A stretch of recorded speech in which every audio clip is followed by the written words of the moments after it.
not gonna ask you again. Give me that goddamn video game. What's up, my dudes? Void Moon here. Today I just wanted to discuss leveling, the comparison between WoW and Final Fantasy XIV.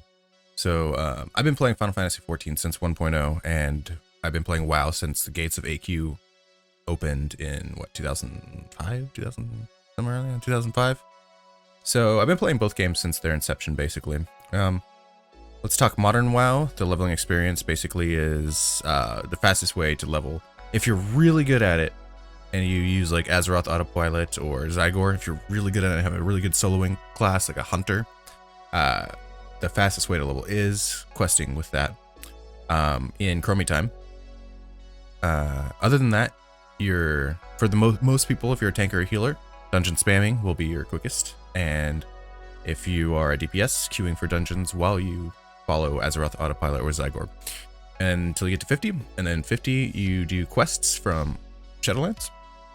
You can do Threads of Fate, but it's about 25% slower, roughly, than just questing through Shadowlands.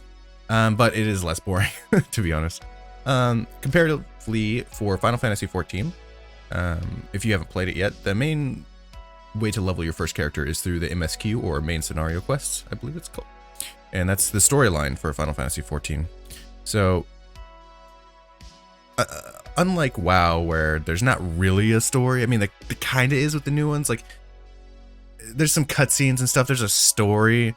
It's just kind of slapped together, and it feels like an MMO storyline, if you know what I mean. Final Fantasy XIV feels more like a single-player game when it comes to the storyline. It's really involved, and it feels like you're just playing a Final Fantasy, really. But when you're doing the MSQ, that will take you your first class, the first expansion, up to level 50. And this is the only real problem in the game. The biggest problem, I'd say, in my opinion, is a Realm Reborn storyline. It kind of slogs on once you get to the end, because you get to max level, and then you have like 100 quests you have to do after that. And you can't get to past level 50 until you finish the quests. So it's a bit of a slog. But yeah, all the way up to level 80, which is the cap in Shadowbringers. You just do main story quests, and in between it will give you dungeons to do. You could do those to boost you through, because 70 to 80 does slow down a little bit comparatively, so you might have to do some dungeons in between, and maybe a couple fates. So that's another way that people used to level, was fates. Not really anymore, though. So yeah, your first character leveling through it will be mainly just main story quest. However, after you get to cap, you will then unlock I think it's called the armory bonus, which makes it so if you're max level, then every class below max level gets double experience. So it becomes way quicker to level, and most people level, if you're a tank or a healer, just exclusively through dungeons. Who would have guessed? It is the fastest way to level. If you're a DPS, however, though, your queue times, surprisingly, actually right now are pretty good. Their average right now on any leveling bracket is around 6 to 7 minutes, which is comparatively to WoW's really quick. I think it's mainly due to all the influx of players right now. Usually, like when we don't have like a huge influx of the game, it's around 12 to 15 minutes for a DPS queue, no matter what level you are. But in addition to that, you also get daily roulettes. So what a roulette does is it gives you a dungeon for the activity that you're doing. So there's like a leveling roulette, which will give you just any dungeon from level 16 to 80, depending on what level you are. Then you have 50, 60, 70 dungeons. You have guild hests. You have trials. You have all these different kind of roulettes you can do. And basically when you finish them, they give you a huge bonus depending on which one you did. For example, the 50, 60, 70, or the trials and stuff like that, or the main story quests, that's the one. Pretty much will always give you Praetorium because it's the level 51, so anyone that's queues up that's not the higher levels means that they can only do that one, so you'll 99.9% of the time get that. But at the end, it gives you about 75% of a level. It's pretty ridiculous. There are some other ways to level. Side quests, they do exist, and there's a ton of them, but they don't really give you that much experience. And fates, which are group quests out in the world.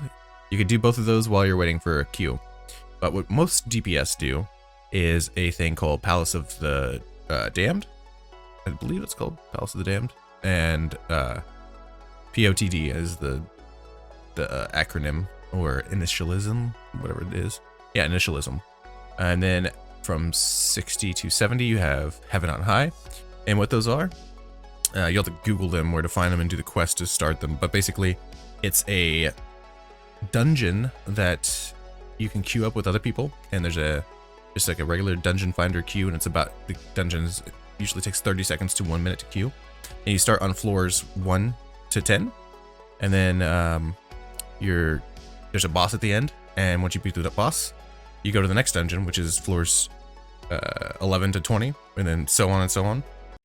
Once you get up to 50 to 60, I believe, don't quote me on this because it's been a while since I did it, so you're gonna have to look it up, but I believe it's 50 to 60 is what people farm, because it gives you the best experience, the maximum amount of experience for the lowest level dungeon.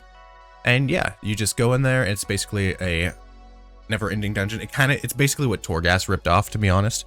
And you can get buffs and stuff like that, and there's all these secret things to do in there, but basically you just run those on DPS because there's like no queue time, and you can do it on any class, but basically if you're a tank or healer, you do get more experience per hour by running dungeons, slightly.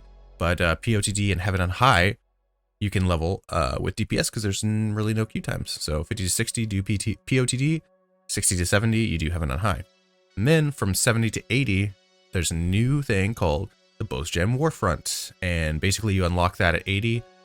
There's plenty of guides around there, just follow it, and that's the fastest way from 70 to 80. So basically those are your ways to level up your Disciple of War or Disciple of Casting, whatever it's called. Disciple of Magic. And then there's plenty of guides out there on how to level your crafting. With basically you get to level 20 and then you level up through Ishgardian Restoration. But leveling those is super fast. Just find a guide. If you got a lot of gil, you can level those to max in 1 day. But yeah, that's the differences between WoW leveling and Final Fantasy XIV leveling. I figured I'd give you a quick rundown on that. And that's about it. If you haven't subscribed yet, I would appreciate it. Give a like to the video if you liked it. Dislike it if you don't like it. Simple how that goes, huh? And now, here's a half-nude anime girl dancing with some videos you might like.